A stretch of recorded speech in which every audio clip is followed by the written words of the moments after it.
Ora então, olá a todos os amigos cafezeiros e amigos da FAT TV e Cultura. Hoje vamos conversar e tomar o café com aquele que eu considero um dos grandes jornalistas deste país. Foi jornalista em Paris, andou nas guerras. Uma curiosidade, foi o último entrevistador a Gaddafi. Sim. Certo? Certo. Paulo Dentinho. Meus senhores e minhas senhoras, Paulo Dentinho. Obrigado, és um querido. Eu sou um querido. Uma vez fui ter com o Paulo Dentinho em Londres. É verdade. Residia eu em Londres e fui ter com o Paulo Dentinho em Londres, que andava à procura do Vale Azevedo. Mas depois entrevistei-o. Aí entrevistaste, Entrevistei, ele deu-me uma entrevista em pleno telejornal, em direto. Foi fantástico. Mas é um tipo inacreditável. Inacreditável. É um personagem único. Eu acho que é um mitómano. Enfim, bem disposto e tal, mas é um mitómano. É uma pessoa, acaba por ser interessante porque... eu ainda estava à espera de o ver entrar para a casa do Big Brother. O papel, o documento do tribunal dizia claramente que ele era um vigarista. E quando eu o confrontei com isso, ele aceitou aquilo calmamente. Com normalidade. Com uma normalidade extraordinária, nem se sentiu abespinhado nem nada. Era realmente um personagem curiosíssimo. Como imagino que a Dona Branca, o Alves dos Reis, todos esses personagens que a história conta. Que fazem parte, não é? E que dão algum sal, apesar de não serem propriamente pessoas exemplares para ninguém, não é? Mas é interessante. E na altura, por acaso, eu lembro-me de falarmos, quando nos encontramos em Londres, falámos de dois grandes amigos nossos, nenhum deles está cá, e que são pessoas também importantes na minha vida, como na tua, mas na minha como jornalista, que é o Mário Lindolfo, que foi um jornalista que me ensinou a não me levar a sério. Muita gente diz-me, pá, tu não te levas a sério. Eu tento não me levar a sério, porque no fim da vida não temos importância nenhuma, ou temos sempre uma importância muito relativa. Eu digo muito relativa porque só temos importância verdadeiramente para aqueles que estão próximos de nós, os nossos companheiros, companheiras, os filhos, os grandes amigos, esses sim. O resto é irrelevante. Enfim, esta nossa pequena passagem neste tempo que temos. E o outro foi o Zé Zamujal, também um grande... Teu amigo de infância. Meu amigo, sim. E que tinha um talento também muito grande para a escrita, mas que depois decidiu enverdar por outros caminhos. Ele foi jornalista no SET e escrevia muito bem. O Zé escrevia muito bem. Enfim, sobrinho do Mário Zamujal. Filho do Francisco Zamujal. Era de facto mas escrevia muito bem. E foi meu companheiro de estrada em muitas e muitas produções. É verdade. Chico Buarque da Holanda, Maria Betânia, Tom Jobim. Fomos os únicos a fazer Tom Jobim em Portugal, nos claustros dos Jerónimos, num espetáculo que fica na história. Enfim, recordando o meu querido Zé Manuel Correia Zamujal. Gordinho. Paulo Dentinho, vamos falar aqui deste teu último livro, Sair da Estrada. Sair da Estrada são, como diz quem escreveu a biografia, Teresa de Sousa, são 13 histórias que se leem de um fogo, para que a memória não se apague e as tragédias não sejam esquecidas. Queres comentar? A Teresa é uma jornalista de quem eu gosto muito e que leio há muito tempo e vou seguindo há muito tempo. Outras pessoas que também escrevem sobre este livro é o Mário Zamujal, que foi um dos meus primeiros chefes da redação, e uma pessoa que também é muito importante na minha formação enquanto jornalista, o José Manuel Barata Feio. Todos eles foram muito simpáticos e escreveram umas palavras simpáticas sobre este conjunto de histórias, que são histórias reais, Eu e os repórteres de imagem vivemos todas estas situações que eu vou descrevendo aqui, seja na Líbia, na Síria, em Israel, enfim, na Turquia, e isto é uma homenagem a esses repórteres de imagem. E sair da estrada porque muitas vezes nós temos mesmo é que sair da estrada onde nos querem colocar. E eu estou sempre a insistir nisto. O jornalismo tem que ser sempre uma atividade ao serviço dos outros, em que nós temos que ir procurar a verdade dos factos. E os variadíssimos, a miríade de poderes, tenta sempre condicionar os jornalistas e, portanto, nós temos que sair da estrada onde eles nos querem colocar para tentar ir por outros caminhos à procura daquilo que são os factos que muitas vezes eles nos tentam esconder, os variedíssimos poderes. Já Mário Zamujal também disse: Sair da Estrada é um livro de descobertas.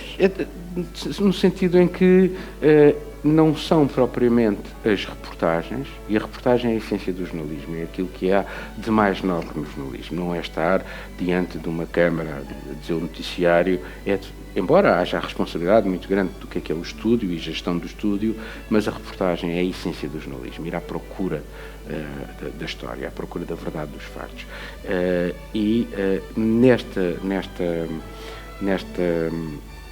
Nestes, enfim, contos, vamos chamar contos, não é? Porque isto é um conjunto de contos reais, nós vivemos isto.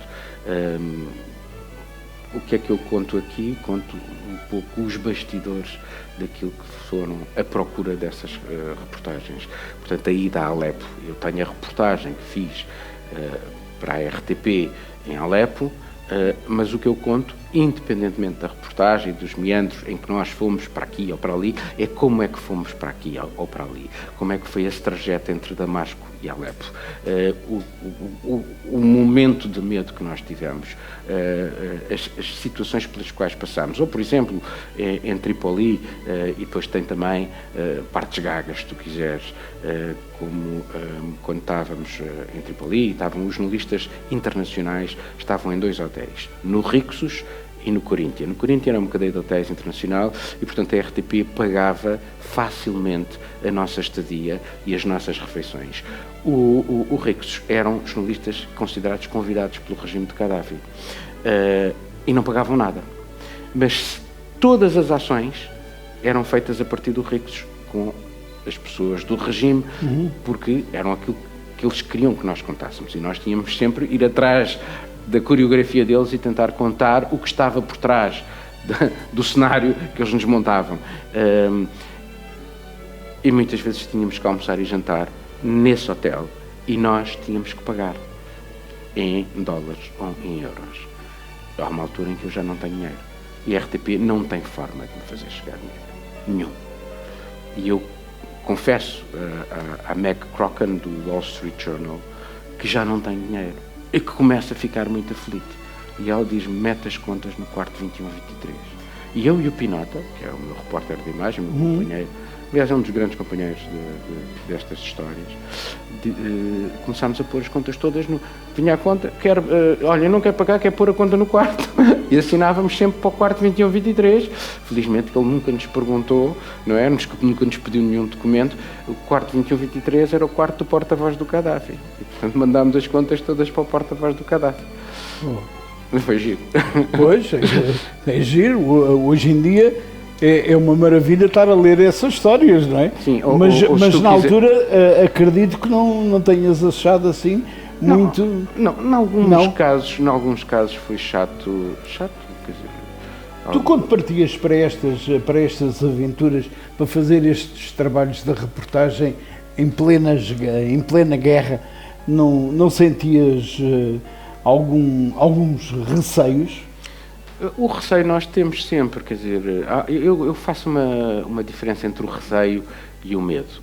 O medo impede de mexer, é uma coisa quase terrível, ficas como um autómato. O medo. O receio não, o receio é algo que tu tens, mas apesar de tudo vais na mesma. E vais porque também achas que nunca te vai acontecer nada. Porque se achas que te acontece alguma coisa, não vais, como é evidente, entras na deriva do medo. O receio é, apesar do receio, eu vou. E aconteceu-nos isso, mas depois, pronto, passámos por momentos de medo, em Kinshasa tive franco medo, achei que nos iam matar, fui detido em vários sítios. Eu hoje acho que isto é tudo divertido, mas confesso que houve alturas em que, enfim, naqueles momentos. Só que depois isto também te dá uma descarga de adrenalina e tu acabas quase por te viciar nisto, porque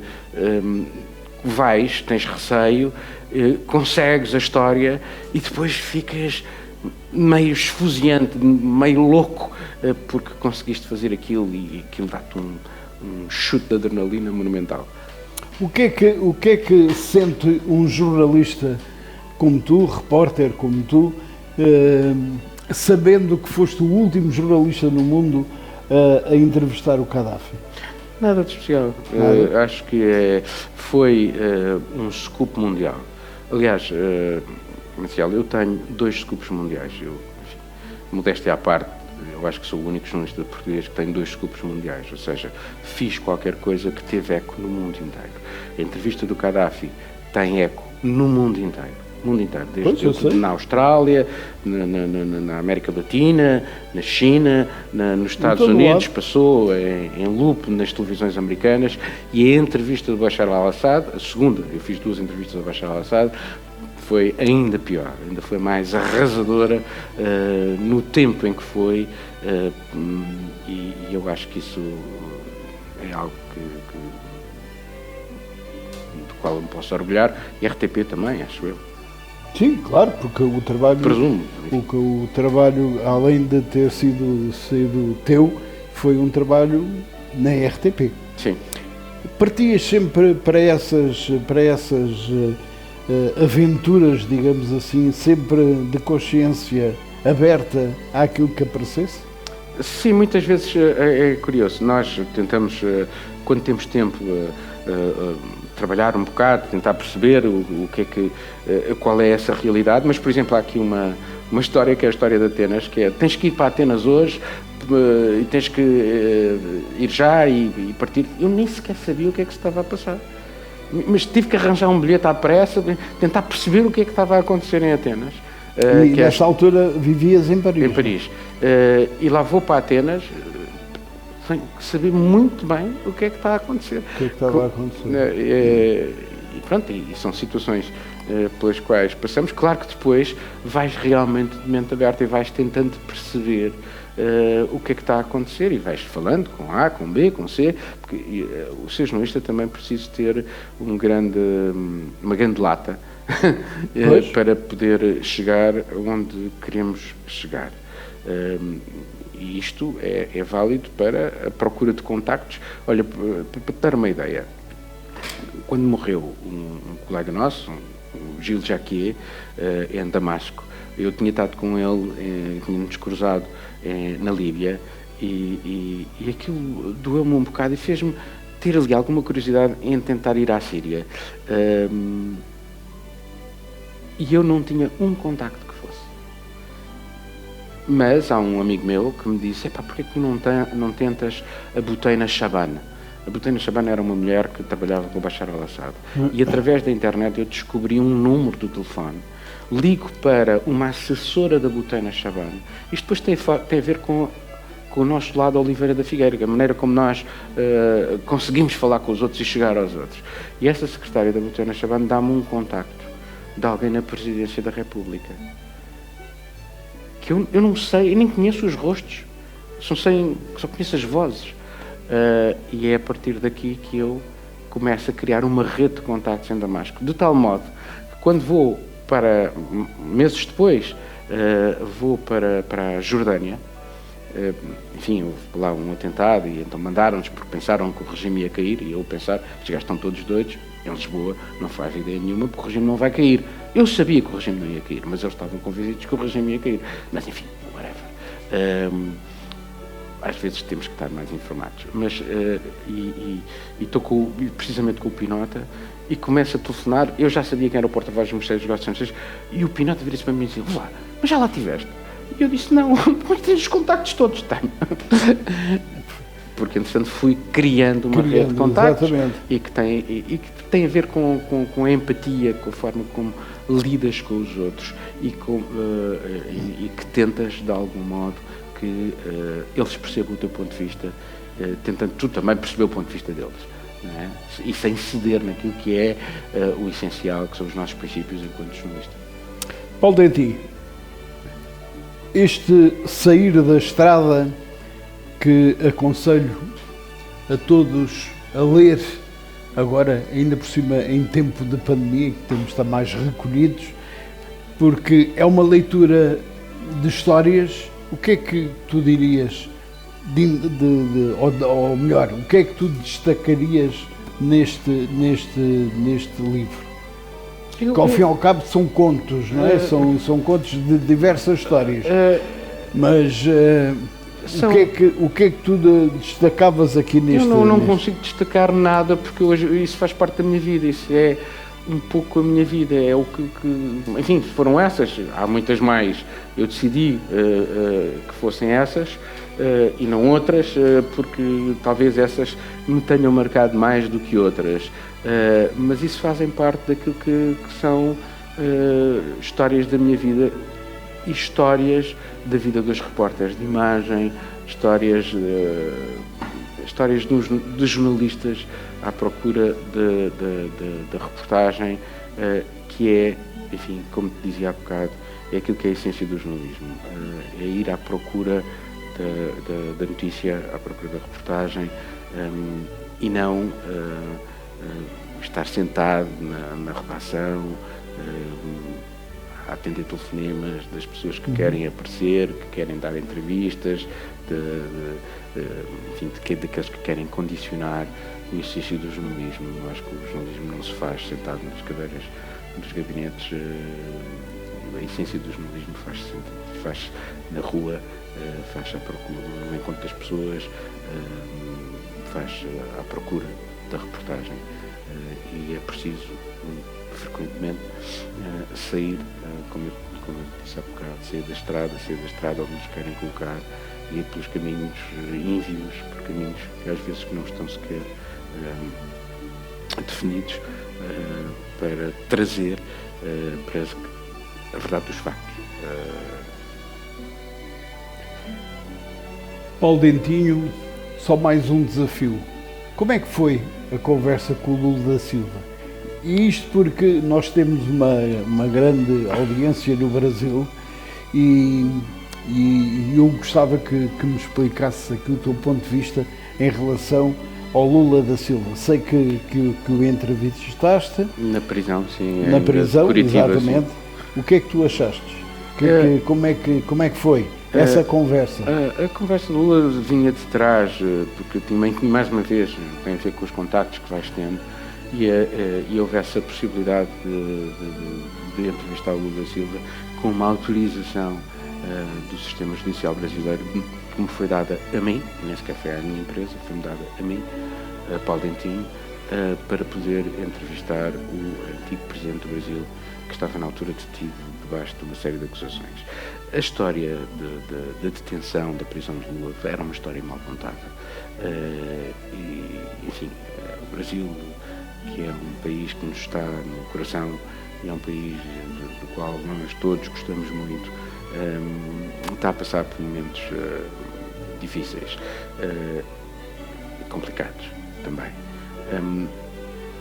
E Lula tinha essa marca, ele trouxe o Brasil, trouxe uma nova imagem para o Brasil na cena internacional. O Lula tem uma energia contagiante, e é aquilo que eu acho que um verdadeiro animal político.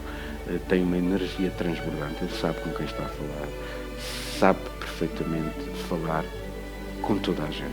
É um homem agregador. Agora, o que eu acho é que o PT ainda não fez verdadeiramente se quiseres aqui também, penso, também não o fez, relativamente a Sócrates, e não são equiparáveis, não têm nada a ver um com o outro. Os casos. Eu acho que são partidos que têm que também que olhar e fazer uma reflexão sobre aquilo que correu mal. Porque é que as coisas correram mal? Qual é a responsabilidade do PT no surgimento da extrema-direita e de Jair Bolsonaro? Eles também têm uma responsabilidade nisto. Claro que depois foi utilizada por essas forças, mas há uma responsabilidade que o PT também tem. E essa reflexão interna, eu acho que ainda não foi verdadeiramente feita. E em todo o caso, eu considero que Lula é e continua a ser aquilo que nós chamamos de um animal político. E para lá do animal político, é uma pessoa com quem dá gozo e prazer estar. É uma pessoa que muito empática. Eu gosto do Lula, assim, pessoalmente. Eu também gosto muito dele, principalmente da postura que ele tem e da postura com que transformou de certa maneira o Brasil, não é? Sim, mas atenção, no Brasil o Brasil hoje não tem a ver com esse Brasil quando Lula foi eleito Presidente da República. Está numa situação muito mais fragilizada, é um país muito mais polarizado. Eu não sei se a solução é o Lula da Silva, não sei qual é a solução. Não, a solução é aquela que os brasileiros entenderem. O que me parece é que é um país que está demasiado polarizado e precisa de encontrar um entendimento bastante grande no sentido de poder ultrapassar essas clivagens e voltar a ser aquele farol de esperança que foi e que é ainda, enfim, para os falantes de língua portuguesa. É um país demasiado importante. E eu tenho uma grande esperança que estas próximas eleições brasileiras possam trazer essa agregação de boas vontades e fazer do país o país que ainda não é e o país que pode ser, porque tem tudo para ser um grande país. Se de repente tocasse o telefone e dissessem assim: Paulo Dentinho vai até a África do Sul e vai entrevistar o João Rendeiro.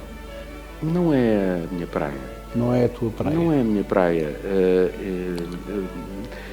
Repara, eu nem sequer gostei daquela entrevista que ele deu. Enfim.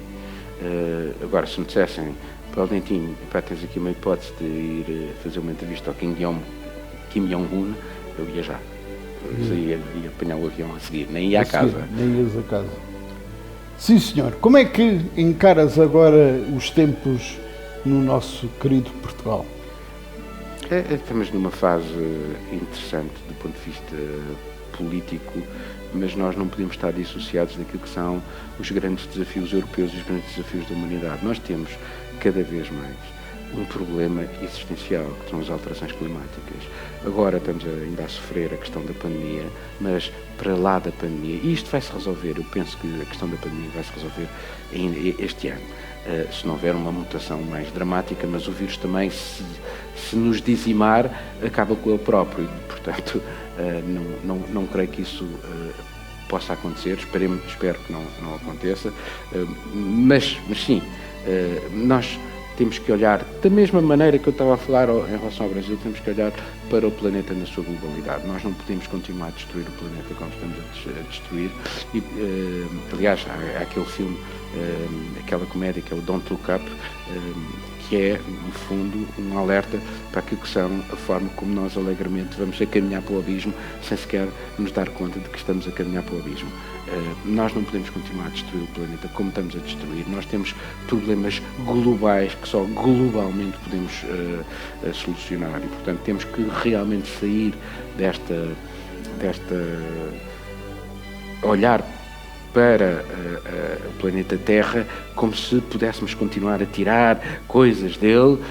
Temos que o olhar como olhamos para alguém que faz parte da nossa vida. Eu não consigo viver num planeta que não me deixa viver nele. Eu tenho que o acarinhar. E, portanto, eu tenho que encontrar a forma de o poder acarinhar. E este é um desafio que não é um desafio. Nós estamos muito concentrados aqui no futebol, no Benfica, na pandemia, mas há muito maior, há desafios muitíssimo grandes e que, outra questão que eu acho que é muito importante, a distribuição da riqueza. O mundo tem uma riqueza muito mal distribuída, os paraísos fiscais, a luta contra a corrupção, há uma série de questões que deviam fazer parte daquilo que é o grande debate, o nosso grande debate nacional, europeu, internacional, e que não estão a ser devidamente feitas. Se pegarmos também noutra questão que não é debatida, esta forma como olhamos para a natureza e associamos o crescimento económico à democracia, ao desenvolvimento e aos sistemas políticos. Mas podemos continuar neste crescimento económico em que o lucro, eu tenho lucro este ano, mas tenho que continuar a ter mais lucro no próximo ano? É isto que nós temos que fazer, sem regras nenhumas. Portanto, nós temos que olhar para estes desafios, crescimento verde. Que crescimento face às alterações climáticas? Estes debates não estão a ser feitos. Por outro lado, o tipo de energia que vamos usar. Agora, temos, por exemplo, a União Europeia propôs, por causa, mais uma vez, de poder haver investimentos, que a energia nuclear, isto ainda não está assente, não está, sim. É só uma proposta, a energia nuclear e o gás sejam consideradas energias verdes. Ora bem, isto é uma falácia, estão-nos a enganar, não é possível. Mas há aqui algo que também não é falado, que é uma pena para mim, mas enfim, é o estado em que nós estamos, que é a fusão nuclear. Eu quando fui para Paris... Desculpa, a fusão nuclear. Há duas coisas. Há a fissão nuclear, que é o átomo... Fusão nuclear, sim. Há duas coisas. A energia nuclear tradicional, esta que nós temos, implica quebrar um átomo e partir o átomo. E isto liberta uma quantidade indescritível de energia, mas também liberta resíduos. Resíduos nucleares que são altamente nocivos para a vida. Há um projeto foi lançado em 2006, durante a presidência de Jacques Chirac, em que estava o mundo inteiro, Coreia do Sul, Japão, Estados Unidos, Índia, e eu fiz essa cerimónia e nunca mais ouvi falar nisto, exceto há uns meses atrás, quando leio uma notícia num jornal francês a dizer que uma das peças centrais desse projeto, que é a fusão nuclear, é pegares num átomo de hidrogênio, água, e fundires com outro átomo de hidrogênio. Isto liberta-te uma energia enormíssima. Um copo de água dá para iluminar uma cidade como Lisboa, em termos energéticos. É uma energia inesgotável. Eles chamam a energia das estrelas.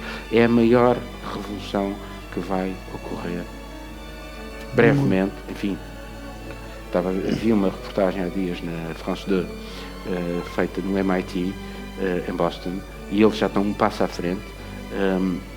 E realmente isto é a energia do Sol. A energia do Sol. E não tem resíduos. E isto vai mudar tudo. Vai arrebentar. Nem é preciso energia, teoricamente. A energia solar, a energia eólica. Sim. Isto muda tudo. E, portanto, há aqui um debate interessante que podíamos estar a fazer, como este debate do crescimento verde, whatever, mas que não se faz. Nós estamos intoxicados com para falar de Portugal, com as pequenas tricas político-partidárias, tira o microfone da boca de um, mete o microfone na boca do outro, e não falamos verdadeiramente daquilo que são os nossos grandes desafios, como eu te dizia, distribuição da riqueza, alterações climáticas, que tipo de saúde é que queremos, a escola pública. Não falamos verdadeiramente, não há grandes debates sobre isto. E depois, pronto, é o futebol. Eu até gosto de futebol, embora o meu clube Sim. esteja nas lonas agora, mas não interessa. Também não está assim tanto. Mas não vivo estas coisas como, no fim da vida, no fim da nossa vida, o tempo que eu gastei no futebol, vivendo apaixonadamente, é uma inutilidade. O tempo que eu gastei em preservar o planeta para os meus filhos, para os meus netos, se estiver, é um tempo bem emprego. Portanto, o problema é que nós vivemos muito intoxicados com aquilo que nos propõe. E, portanto, há aqui um trabalho que também devia ser feito pela comunicação social, pelos jornalistas em geral, que é trazer realmente grandes assuntos. Depois é aquela lógica, mas isso não interessa a ninguém porque depois as pessoas não querem saber disso. Bem, se não lhes derem, nunca vão querer saber, nunca, não é? Nunca, é verdade mesmo. Paulo Dentinho, há um velho ditado que diz: a conversa é como as cerejas. E eu acho que já comi um cabaz inteiro de cerejas. Mas podes comer mais uma. E podíamos continuar ainda a conversar em mais 1 ou 2 ou 3 conversas de café. Mas quero mais uma vez fazer referência a este livro do Paulo Dentinho, Sair da Estrada. Quando não se tem que andar sempre a direito e é necessário sair da estrada para encontrar novos caminhos, novas histórias, novas descobertas e novas verdades. Paulo Dentinho, é um gosto. Obrigado. Conversar contigo. Obrigado. De coração, até pelos nossos amigos. É verdade. Os nossos amigos de coração, o grande Mário Lindolfo, o grande Zé Zambojal, que descansem em paz. Obrigado. Muita luz para ti. Como Obrigado. diz o Fernando Girão, abraços de luz. Abraços de luz para ti. Posso apertar aqui a mão.